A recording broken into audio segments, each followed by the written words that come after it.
make my mind up. Am I free or am I tied up? I change shapes just to hide in this place, but I'm still an animal. Nobody knows it but me. Welcome back, ladies and gentlemen, back to Global Studies. Today we're going over Big Era 3, talking about the emergence of agriculture. We'll be covering the time span of roughly the year 10,000 to the year 1000 BCE. Alright, let's go ahead and see what Globey's gonna bring. Hi, Globey. Skip. Oh goodness, Globey wants us to stop everything we're doing because I'm pretty sure he's got some wonderful insight here. No, you don't, Globey.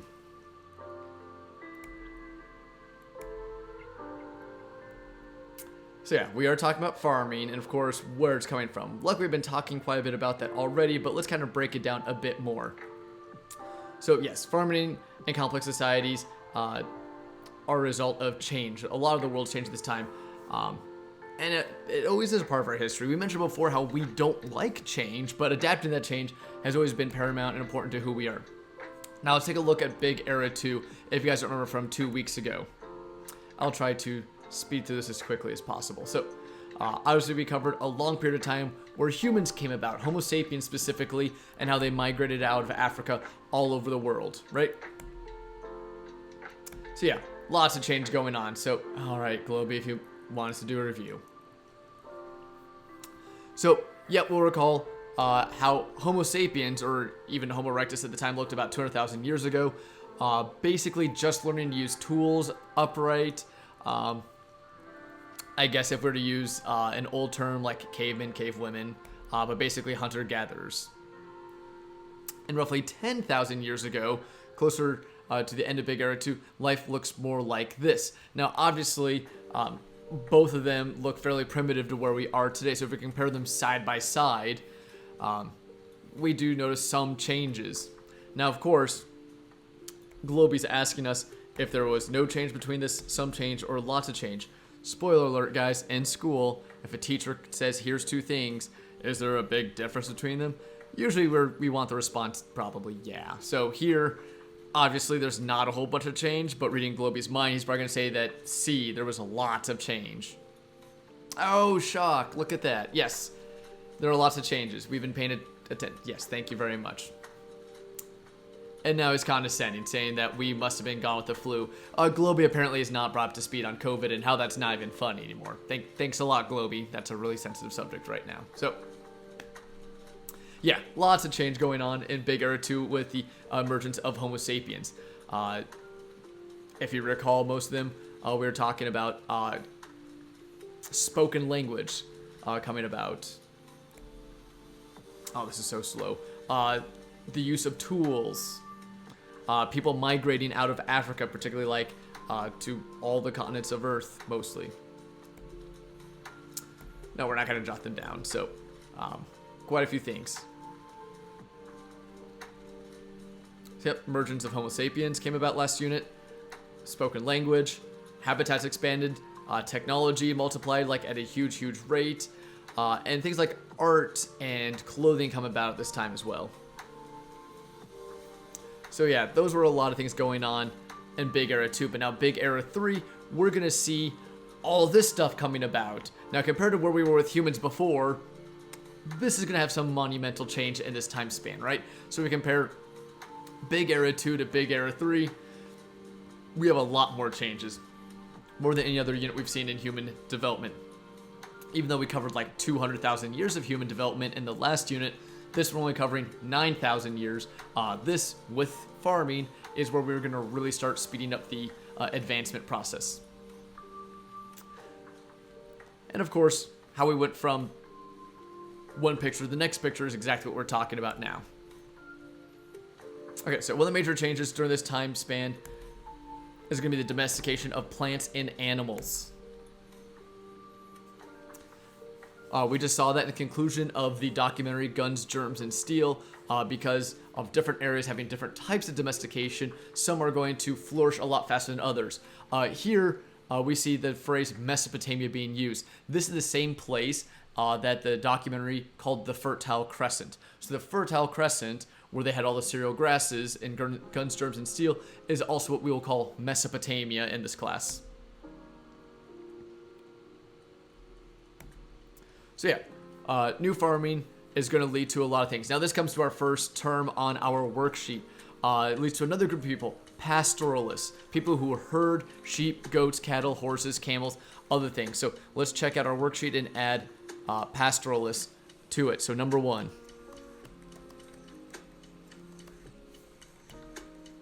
Did I spell it right? Hey, I spelled it right. Pastoralists. If you don't know how to spell it, just zoom in or Google it, whatever.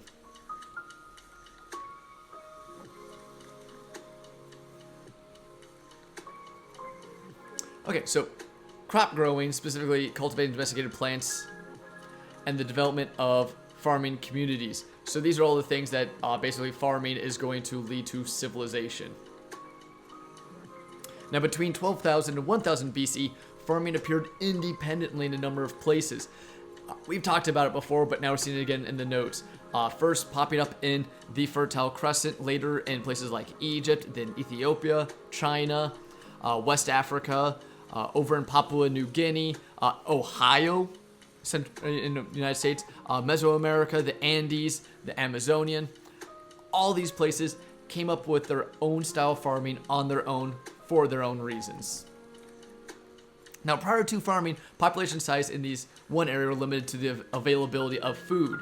So that makes sense. If you don't have a lot of food, if you have too many people, either the people die off or they destroy their environment and then they die off, or they have to migrate elsewhere. Farming and the large, relatively dependable crops it provided for allowed for population intensification. That means population could grow. At the same time, farmers in some places were, in spite of population growth, able to create a surplus of food. So because of agriculture, now let's actually take a look at our worksheet. We see this diagram over here. Let's go ahead and add on that top box farming or agriculture. Do I need to add a text box? I think I do. Text box. Right there. Right. Farming. So farming will go on that top one. And we just mentioned recently population growth. That's our second one.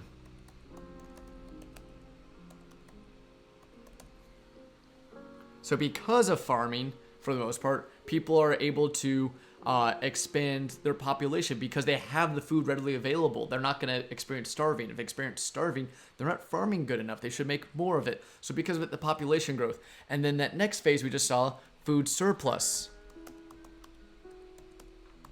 It turns out when you do something over and over and over again, you tend to get better at it each time. What do you think about in your own personal life, be it a hobby or a sport or working a job?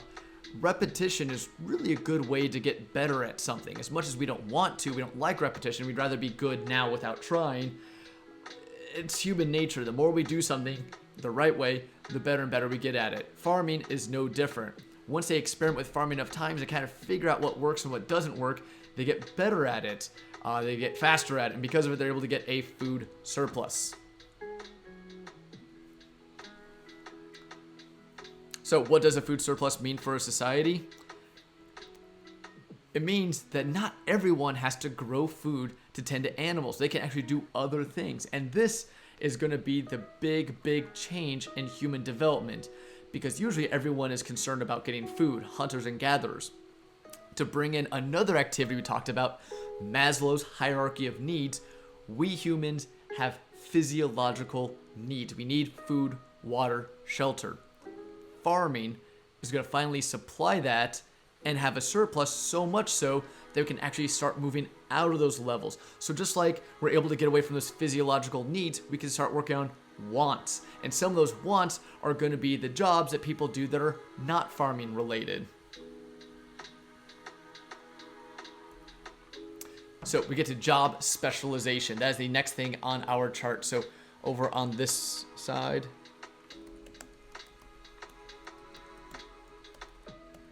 Job specialization. Boom. And this could be many things. Weaving fabrics, stonemasons making tools, potters, priests, scribes. Scribes are people who write things. So now we're going to talk about getting close to the era of written language. And that's going to be important because writing doesn't feed you. Writing, you can't really trade. So you have to be in a society that's got enough extra food and security and safety, and people have a sense of belonging that they can support people who just do nothing but learn to read and write. Traders.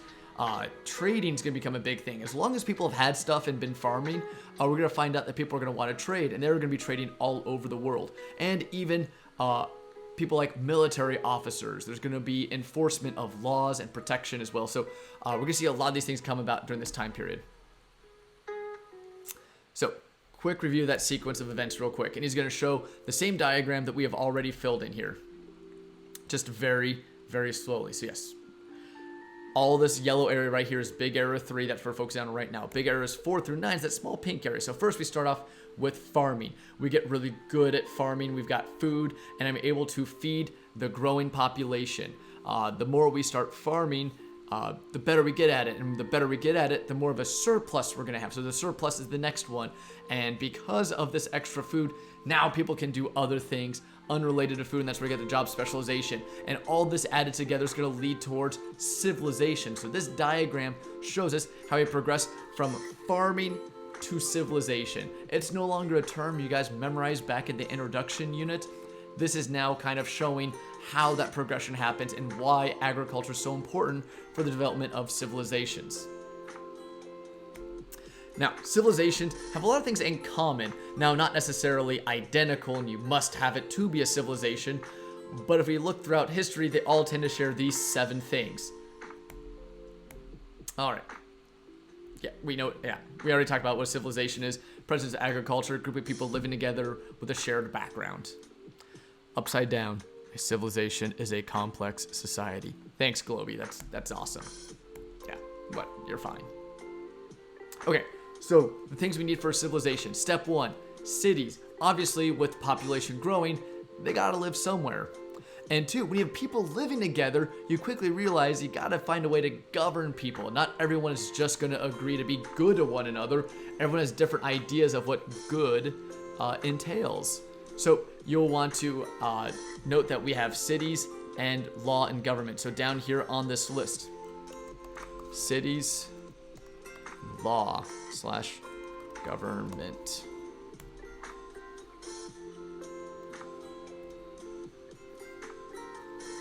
So we got cities, we got government. Step 3, the next thing we're going to notice that is going to be there is written language. People, when they live together, for some reason are going to feel the urge to not just verbally communicate with one another, but they want to document these things. They want them in writing. So we get the growth of written language. Next one, highly organized religions. So let's write down written language. This is number 3. And organized religion.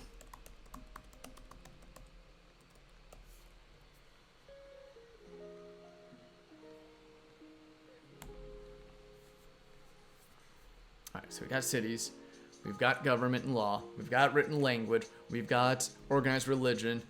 Now we're going to have specialized jobs. People are going to have designated things that they particularly do. And also we're going to see social classes. This is a strange phenomena, but as soon as we get into civilization, people actually owning things, we start separating ourselves into different classes. During the era of hunters and gatherers, we had hunters, we had gatherers. And that was about it. Both of them got food, right? Here, now that people live in societies and they have many different things, whether they make pottery or they make clothing or boats or shelter, people start valuing some things more than others. So we get social classes. Most social classes are kind of represented in a hierarchy, kind of like Maslow's hierarchy of needs, where at the bottom, you've got probably the most amount of people, but arguably the most important. And as we go up that pyramid higher and higher and higher, we have very few people at the top that are arguably probably not as important. Arguably. In today's society, we kind of see this phenomena happening where, like, we say there's like a 1% at the very top, like a small number of people have the vast majority of the wealth, and most of us on the bottom arguably are the most important, but we're the most number of people, and given that hierarchy were to be equated to wealth, we typically are at the bottom. So again, kind of controversial. We want to talk about importance of different social classes, but as we find out in social studies, we do study that quite a bit. So specialized jobs, number 5. And number 6, social classes.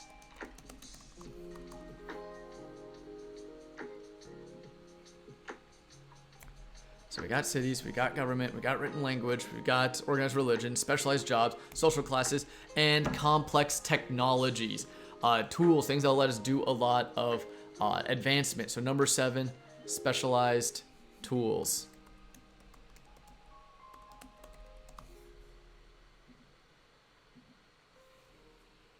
Or specialized, or complex technology. Where do you get specialized? Yeah, let's change that. Complex technology.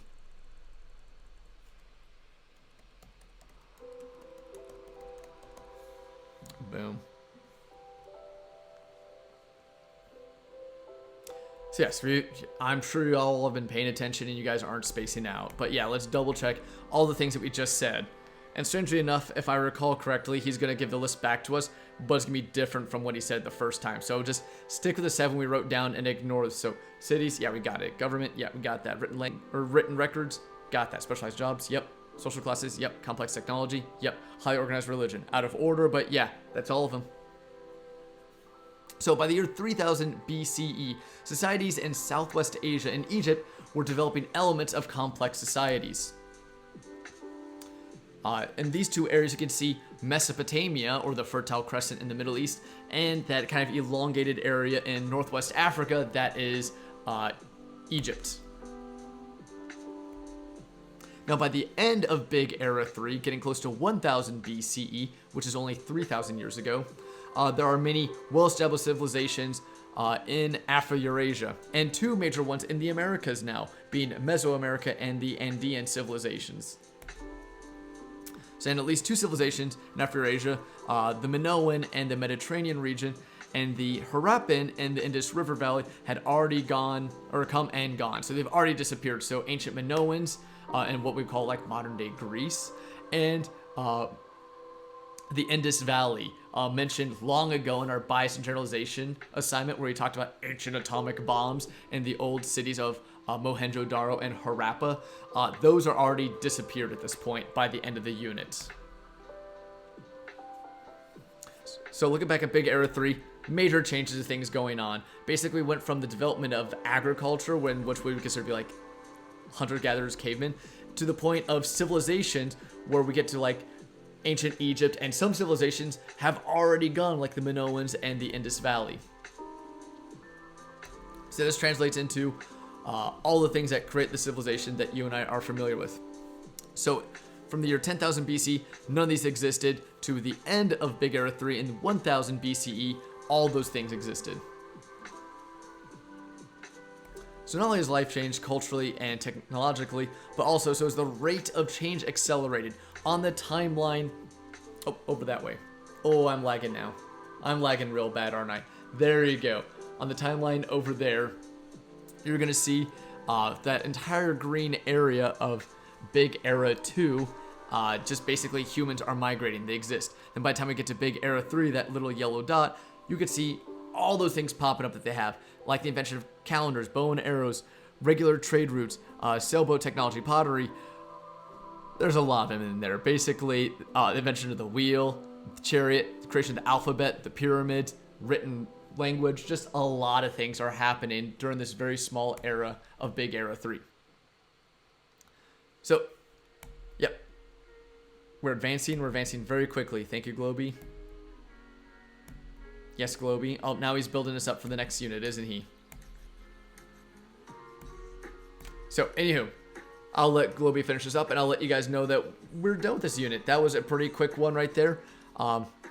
If you'll note, on the bottom of this assignment, there's one more thing called Crash Course Agricultural Revolution. You guys have another video to watch. This one's more entertaining than what I do It is called Crash Course to World History. It's kind of getting old now. It is done by a book author by the name of John Green. He does a good job, but he does talk pretty fast. I will add that video. You do need to watch it.